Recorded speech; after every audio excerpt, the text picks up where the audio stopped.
أعوذ بالله من الشيطان الرجيم. بسم الله الرحمن الرحيم. يا أيها الذين آمنوا لا تقولوا راعنا وقولوا انظرنا واسمعوا وللكافرين عذاب أليم. ما يود الذين كفروا من أهل الكتاب ولا المشركين أن ينزل عليكم من خير من ربكم والله يختص برحمته من يشاء والله ذو الفضل العظيم. صدق الله العظيم.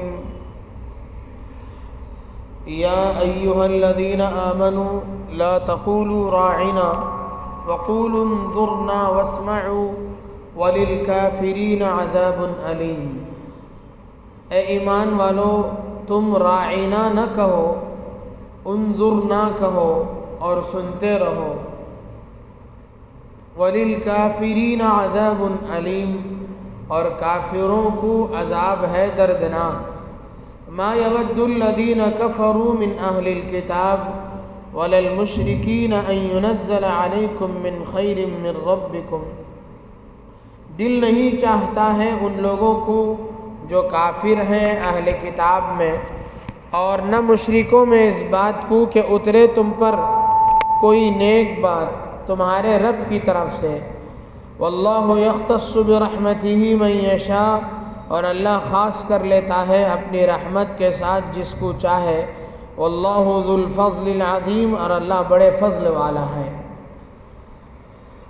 بزرگان محترم، یہ سورہ بقرہ کی آیت نمبر 104 اور 105 ہے. جیسا کہ آپ حضرات کو بہت پہلے سے یہ بتلایا جا رہا ہے کہ ان آیات میں گزشتہ چند آیتوں سے آئندہ اور بہت سی آیتوں تک، بہت بعد تک بھی یہود کی شرارتیں اور ان سے متعلق باتیں اللہ تبارک و تعالیٰ نے ذکر کی ہیں. یہودیوں کے اندر اسلام دشمنی بہت پہلے سے موجود تھی.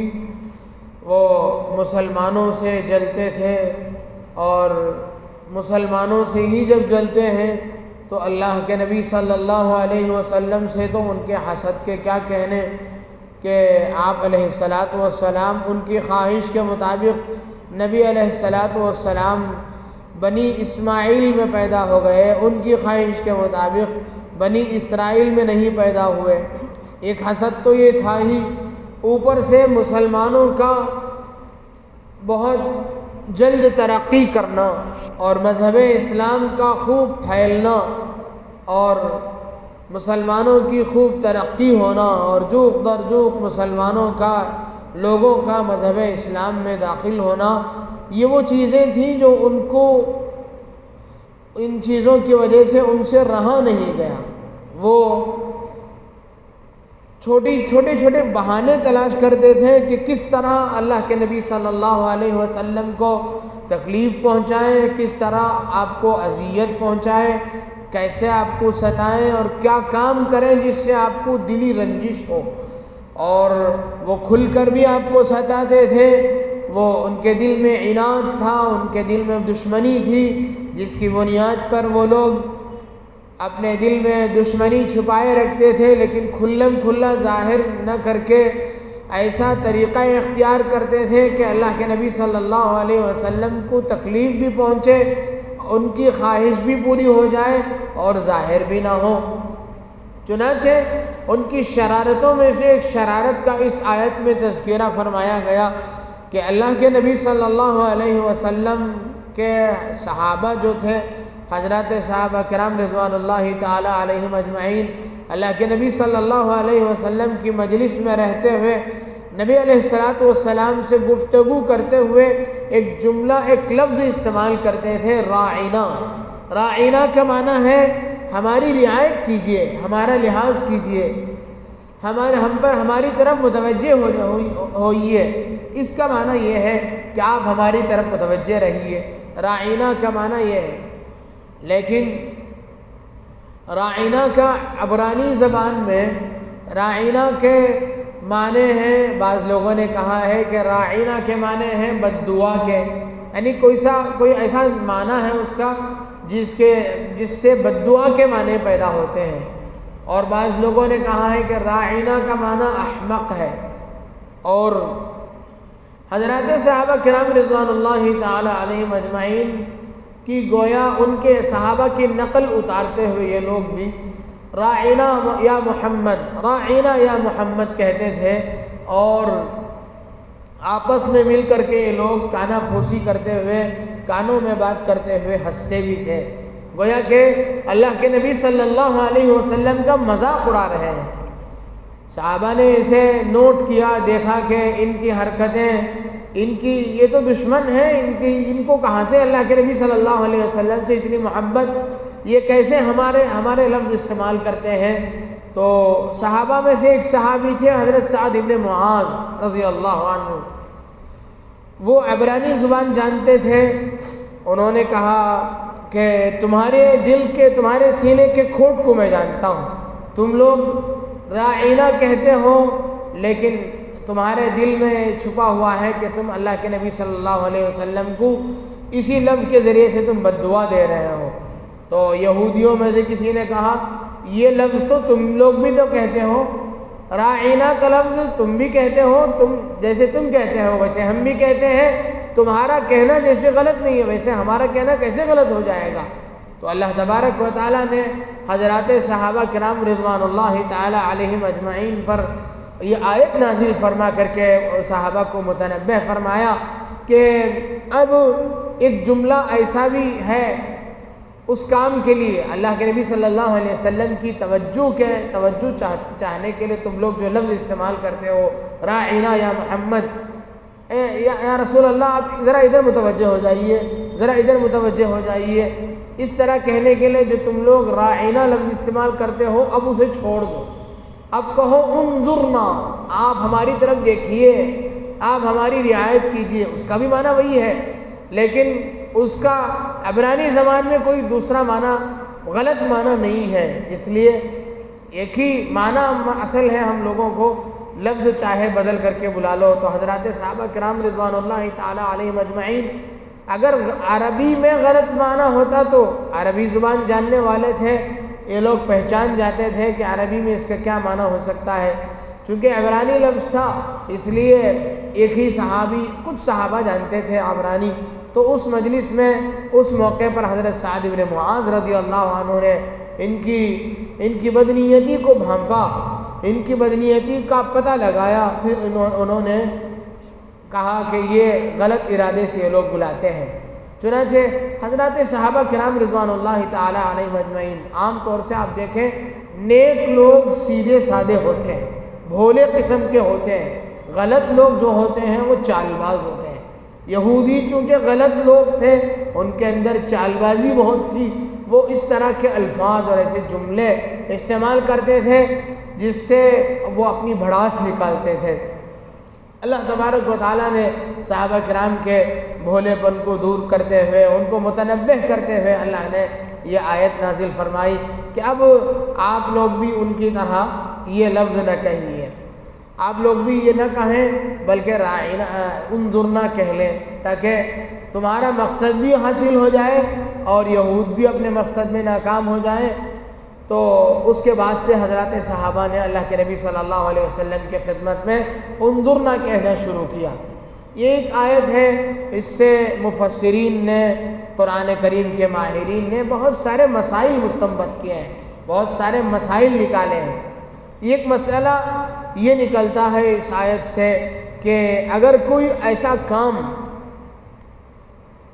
جو کوئی نیک آدمی یا علم رکھنے والا کوئی آدمی تو ایک ایسا مباح کام کرے، جائز کام، ایسا کام کرے کہ وہ تو اچھی نیت سے کر رہا ہے، لیکن لوگ اس کام کو غلط نیت سے بھی کر سکتے ہیں، غلط ارادے سے بھی کر سکتے ہیں، تو اس عالم کے لیے، اس نیک انسان کے لیے چاہیے کہ وہ کام ہی چھوڑ دے، دوسرا کام اختیار کرے۔ جیسے یہاں ہے تو اللہ کے نبی صلی اللہ علیہ وسلم کی سیرت میں بھی اس طرح کا ایک واقعہ ملتا ہے۔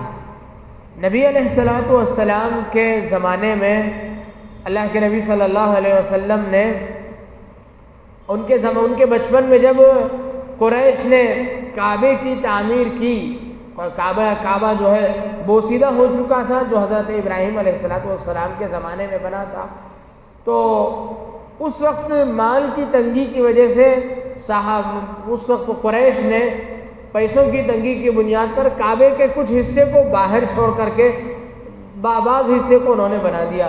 جتنا اس وقت پیسے تھا، جتنا اس وقت اسباب مہیا تھا، اس حساب سے ان لوگوں نے کعبے کو بنا دیا۔ لیکن نبی اکرم صلی اللہ علیہ وسلم جانتے تھے، وحی کے ذریعے سے بھی اور اپنے بڑوں سے سن کر بھی یہ جانتے تھے کہ یہ کعبے کا حصہ ہے، داخلی حصہ ہے، لیکن لوگوں نے اسے کعبے میں شامل نہیں کیا ہے۔ جیسے آپ لوگ بھی جانتے ہیں کہ حتیم کا جو حصہ ہے وہ کعبے کے اندر داخل ہے۔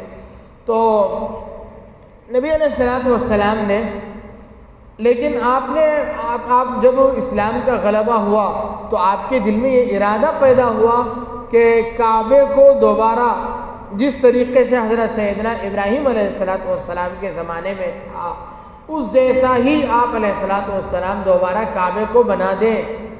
قریش نے جس طرح بنایا ہے اس سے ذرا آگے بڑھا کر کے، اس سے ذرا اضافہ کر کے بنائے ابراہیم پر بنا دیں۔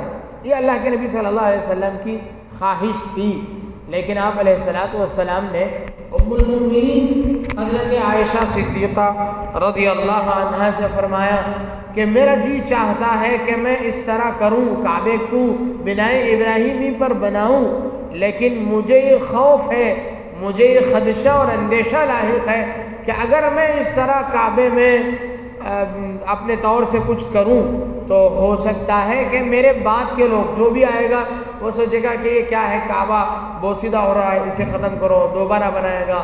اس کے بعد ہر آنے والا بادشاہ اور ہر آنے والا حکمران یہ سمجھے گا کہ میرے زمانے میں، میرے دور سلطنت میں کعبہ دوبارہ نیا بنایا جائے۔ اس طریقے سے ہوتے ہوتے ایک کھیل بن جائے گا۔ اور تو اللہ کے نبی صلی اللہ علیہ وسلم نے اس کام کے مباح ہوتے ہوئے، جائز ہوتے ہوئے، دوسرے لوگوں کے غلط ارادے سے کرنے کی بنیاد کا خوف کرتے ہوئے آپ نے چھوڑ دیا۔ آپ نے کعبے کو اس انداز میں نہیں بنایا جس انداز میں حضرت ابراہیم علیہ السلام نے بنایا تھا، بلکہ جیسا قریش نے بنایا تھا ویسے ہی رہنے دیا۔ تو یہ حکم یہ بھی نکلتا ہے کہ کسی کام میں یہ احتمال ہو کہ لوگ غلط ارادے سے وہ کام کر سکتے ہیں، تو اس جائز کام کو بھی چھوڑ دینا چاہیے۔ ایک تو یہ بات نکلی۔ دوسرا مسئلہ یہ نکلتا ہے کہ راعینہ کہہ کر کے اللہ کے نبی صلی اللہ علیہ وسلم کا وہ لوگ مذاق اڑاتے تھے، وہ لوگ مذاق کرتے تھے، اللہ کے نبی صلی اللہ علیہ وسلم کو بیوقوف کہتے تھے، مذاق کرتے تھے۔ ایک مسئلہ تو یہ نکلا کہ مذاق کرنے کی ممانعت ہے، تو آپ علیہ السلام کا مذاق اڑاتے تھے، تو کہا گیا ہے کہ لا تقولوا راعینہ، یعنی آپ علیہ السلام کا راعینہ کہہ کر کے مذاق نہ اڑاؤ۔ تو ایک مسئلہ یہ بھی نکلتا ہے اس آیت سے کہ کسی کا مذاق اڑانا اچھی بات نہیں ہے بلکہ گناہ ہے۔ مسلمان کو ذلیل کرنا، مسلمان کا مذاق اڑانا شریعت میں جائز نہیں ہے۔ ایک تو یہ ہے۔ ایک تیسرا مسئلہ یہ نکلتا ہے کہ یہودیوں کی مشابہت، غیر مسلموں کی مشابہت سے اپنے آپ کو بچانا ہے۔ یہودی ایک جملہ کہتے تھے، ہم بھی اسی طرح کا جملہ کہیں، قول میں بھی فعل میں بھی اپنے آپ کو یہودیوں کے عمل سے اپنے آپ کو بچانے کی کوشش کرنی چاہیے۔ جس طریقے کے الفاظ یہود استعمال کرتے ہیں اس کے استعمال سے منع کر کے یہ بتلا دیا امت کو اللہ تبارک و تعالیٰ نے کہ یہودیوں کی مشابہت سے بچو، اس لیے کہ جو آدمی جس قوم کی مشابہت اختیار کرتا ہے وہ انہی میں سے انہی میں کا قرار دیا جائے گا۔ فرمایا من تشبہ بقوم فہو منہم، جو جس قوم کی مشابہت اختیار کرے گا وہ انہی میں کا ہو جائے گا۔ تو اللہ تبارک و تعالیٰ نے یہودیوں کی مشابہت سے بھی گویا اس میں منع فرمایا ہے۔ تو یہ مسائل، اس میں اور بھی بہت سارے مسائل نکلتے ہیں، تو یہ چند مسائل ہیں جو اس آیت سے مستنبط ہوتے ہیں۔ تو اسی طرح اگلی آیت ہے، فرماتے ہیں اس میں دو باتیں ہیں۔ ایک بات یہ ہے کہ یہود کے دو دعوے تھے۔ ایک دعویٰ تو یہ تھا کہ مذہب یہودیت یہ اعلیٰ مذہب ہے۔ یہود جب ان کو مسلمان کہتے ہیں کہ تم لوگ اسلام میں داخل ہو جاؤ، تو یہود کہتے ہیں کہ ہمارا جی تو چاہتا ہے کہ ہم اسلام میں داخل ہو جائیں، لیکن مذہب اسلام یہودیت سے بڑا اچھا مذہب نہیں ہے، اس لیے ہم داخل نہیں ہوتے ہیں۔ ایک تو یہ کہتے تھے، ایک دعویٰ یہ تھا۔ دوسرا یہ دعویٰ ان کا تھا کہ وہ کہتے تھے کہ ہم تمہارے خیر خواہ ہیں، ہم ہمیشہ تمہارے خیر خواہ ہیں، ہم تمہارے ساتھ اچھا ارادہ رکھتے ہیں۔ تو اللہ تبارک و تعالیٰ نے اس آیت کے ذریعے سے ان باتوں کی تردید فرمائی، ایک کی صراحت فرمائی اور ایک کی صراحت نہیں فرمائی، اس لیے کہ جب وہ لوگ کہتے ہیں کہ یہودیت بہتر ہے، اسلام یہودیت سے بہتر نہیں ہے، تو ہونا تو یہ چاہیے تھا کہ جب ایک بہتر مذہب ہے تو اس سے بھی کم درجے کا مذہب اس کے بعد کیوں لایا گیا؟ اس سے بہتر مذہب ہونے کی وجہ سے ہی تو لایا گیا۔ مذہب اسلام کا یہودیت کے بعد آنا خود اس بات کی دلیل ہے کہ ناسخ آ گیا، وہ مذہب منسوخ ہو گیا۔ یعنی شریعت اسلامیہ کے آنے کے بعد یہودیت کو کالعدم قرار دیا گیا، کوئی چیز منسوخ ہو گئی، کوئی چیز ختم کر دی گئی، تو اس کا مطلب یہ ہے کہ وہ بہتر نہیں ہے، بلکہ جو چیز لائی گئی ہے نئی وہی بہتر ہے۔ تو اسی کے ذریعے سے مذہب اسلام کا اس کے بعد میں آنا خود اس بات کی دلیل ہے کہ یہودیت بہتر نہیں ہے، بلکہ مذہب اسلام ہی بہترین مذہب ہے۔ دوسری بات وہ جو کہتے تھے کہ ہم آپ لوگوں کے خیر خواہ ہیں، تو اللہ تبارک و تعالی فرماتے ہیں ما یود الذین کفروا من اہل الکتاب ولا المشرکین ان ینزل علیکم من خیر من ربکم، یہودی ہوں، اہل کتاب میں سے یہودی ہوں یا مشرکین ہوں۔ جس طریقے سے مشرکین کے بارے میں تو مسلمانوں کو پتہ ہی ہے کہ مشرکین مسلمانوں کے خیر خواہ نہیں ہیں بلکہ بدخواہ ہیں، وہ ہمیشہ مسلمانوں کو ذلیل کرنا اور ذلیل دیکھنا چاہتے ہیں۔ یہ مشرکین کے بارے میں تو یہ پتہ ہی تھا، لیکن اللہ تبارک و تعالیٰ یہ فرماتے ہیں کہ جس طرح مشرکین تمہارے بدخواہ ہیں اسی طرح یہود بھی تمہارے بدخواہ ہیں، یہود بھی تمہارے خیر خواہ نہیں ہیں، وہ تو ان کی زبان سے وہ تمہیں دھوکہ دے رہے ہیں۔ تو فرمایا ما یود الذین کفروا من اہل الکتاب ولا المشرکین ان ینزل علیکم من خیر من ربکم، کہ اللہ کی طرف سے تمہارے رب کی طرف سے تم پر کوئی اچھی بات نازل ہو، یہ اس طرح کوئی اچھی چیز تم پر نازل ہوتے ہوئے دیکھا نہیں جاتا ہے، یہود پسند نہیں کرتے ہیں۔ مذہب اسلام اللہ تبارک و تعالیٰ کا ایک صاف ستھرا مذہب ہے۔ وَمَن يَبْتَغِي غَيْرَ الْإِسْلَامِ دِينًا فَلَن يُقْبَلَ مِنْهُ، فرمایا گیا کہ جو مذہب اسلام کے آنے کے بعد اس کے علاوہ کوئی دوسرا مذہب اختیار کیا جائے گا، اللہ کے ہاں وہ قابل قبول نہیں ہوگا۔ اور اللہ نے اعلان فرمایا کہ اليوم اکملت لکم دینکم واتممت علیکم نعمتی ورضیت لکم الاسلام دینا، میں نے تمہارے لیے دین کے طور پر مذہب اسلام کو میں نے پسند کیا ہے۔ اللہ نے ہمارے لیے مذہب اسلام کا انتخاب فرمایا ہے، تو مذہب اسلام کا اللہ نے ہمارے لیے بہتر سے بہتر اللہ نے انتخاب فرمایا ہے، تو یہ چیز ان لوگوں سے، یہودیوں سے دیکھی نہیں جاتی ہے۔ تو اللہ تبارک و تعالیٰ فرماتے ہیں ان کا دل نہیں چاہتا ہے، مشرکین کا اور اہل کتاب کا دل نہیں چاہتا ہے کہ وہ تم پر کوئی اچھی چیز نازل ہوتے ہوئے دیکھیں۔ ان کو تکلیف ہے کہ بنی اسماعیل میں نبوت کسی شخص کو دی گئی، بنی اسرائیل میں نبوت ختم کر دی گئی، تو اللہ تبارک و تعالیٰ فرماتے ہیں واللہ یختص برحمتہ من یشاء واللہ ذو الفضل العظیم، اللہ تعالیٰ جسے چاہتے ہیں اپنی رحمت سے جوڑتے ہیں، اللہ تعالیٰ بڑے فضل والے ہیں۔ اللہ تعالیٰ جسے چاہے نبوت سے سرفراز فرماتے ہیں، جسے چاہے اللہ تعالیٰ ایمان کی دولت سے نوازتے ہیں، اور جسے اللہ تعالیٰ مصلحتوں کو بہتر جاننے والے ہیں، جسے چاہتے ہیں مذہب یہودیت پر ہی باقی رکھتے ہیں۔ یہ اللہ کا اپنا اختیار ہے، اس میں کسی کو چون و چرا کی کوئی گنجائش نہیں ہے۔ تو یہ ان دو آیتوں کا یہ مختصر سا خلاصہ ہوا۔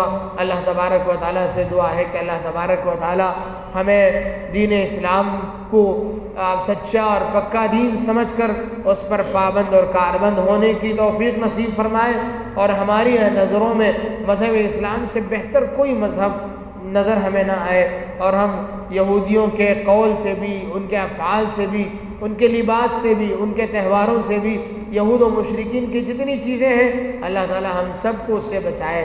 آمین۔ وآخر دعوانا الحمد للہ رب العالمین۔